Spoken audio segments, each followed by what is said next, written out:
My dad used to be a politician, and he used to try and serve the community that he was part of, the Lunbawan tribe. They didn't have electricity at the time, and so he was in a helicopter trying to see where they could build electricity dams to supply electricity to the village.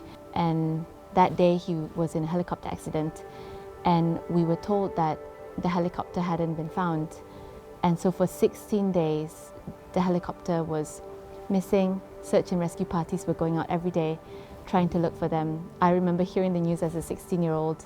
Every day we were in the hangar, sort of waiting for news for my father for the helicopter to emerge. On the 16th day, we found out that the helicopter had not survived. The 7 men in the helicopter had not survived. And I remember that moment. It was, as a 16-year-old, the person who modeled what God's love meant for me.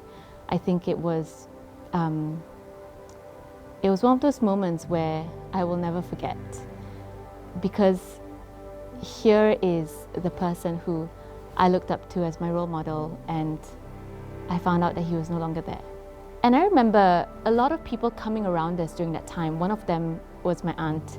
And my aunt is this really larger-than-life personality. She's always full of joy and full of love and full of hope, and she's kind of loud, and she always makes jokes, and she's really funny.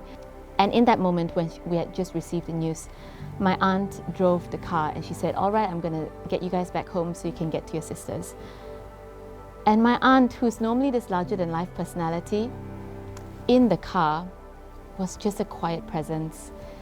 And I remember that moment so vividly. I will never forget it. It was, it was like about 8 p.m. at night. The roads were still, the car was quiet, everyone in the car was silent. And in that moment, I felt like the world was just crashing down on me. And my aunt, she began to recite Psalm 23. She said, "The Lord is my shepherd, I shall not want. He makes me lie down in green pastures. He restores my soul."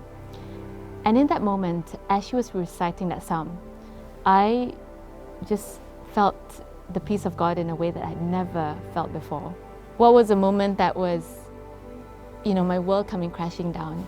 I experienced God's peace in a way that was tangible, that was close, that was real. And I think it was God's way of assuring me that your earthly father might be gone, but your heavenly Father is with you.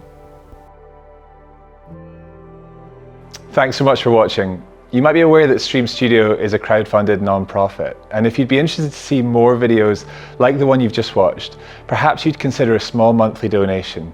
There's a link in our bio which will give you full details.